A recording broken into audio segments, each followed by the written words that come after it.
সম্প্রতি একটি ঘটনা আপনারা দেখেছেন। বগুড়াতে এক কুলাঙ্গার সন্তান তার মাকে নিজে হত্যা করে ডিপ ফ্রিজের ভিতরে ঢুকিয়ে রেখেছে। নাউজুবিল্লাহ।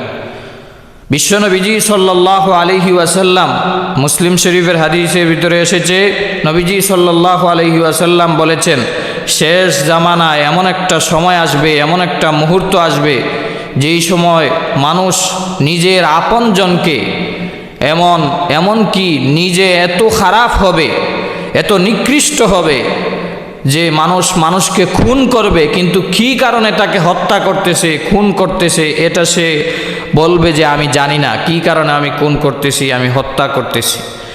এই জন্য যেই যুবক কুলাঙ্গার মায়ের সন্তান, যেই মা তাকে 10 মাস 10 দিন গর্ভে ধারণ করলো, যেই মার বুকে সে হাজারো লাথি দিয়ে দুনিয়াতে এসেছে, সেই মাকে নিজে হত্যা করে ডিপ ফ্রিজের ভিতরে ঢুকিয়ে রেখেছে।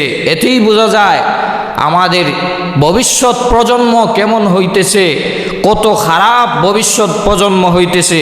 এজন্য সন্তানদেরকে ইসলামের শিক্ষায় সুশিক্ষিত করতে হবে, কোরআনের শিক্ষায় সুশিক্ষিত করতে হবে, আর কোরআনের ছায়াতলে আসতে হবে।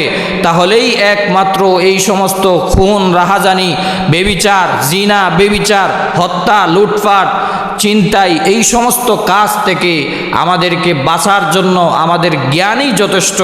যখন একটা সন্তানের ভিতরে ইসলামের মাইন্ডের যখন একটা সন্তান হবে, সে কখনো তার মাকে হত্যা করতে পারে না, বাবাকে হত্যা করতে পারে না।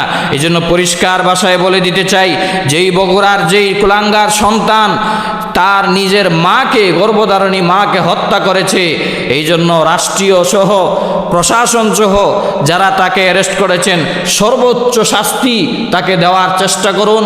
তাহলে আরও লক্ষ যুবক, আরও লক্ষ যুবতী এর থেকে শিক্ষা নিবে। বাংলার মানুষ যাতে এর থেকে শিক্ষা নিতে পারে যে মাকে নিজে হত্যা করলে কতটুকু শাস্তি হইতে পারে, তাকে সর্বোচ্চ শাস্তি, ফাঁসির কাস্টে ঝুলিয়ে শাস্তি দেওয়া হোক। আমরা সকলেই সেই দাবি জানাচ্ছি।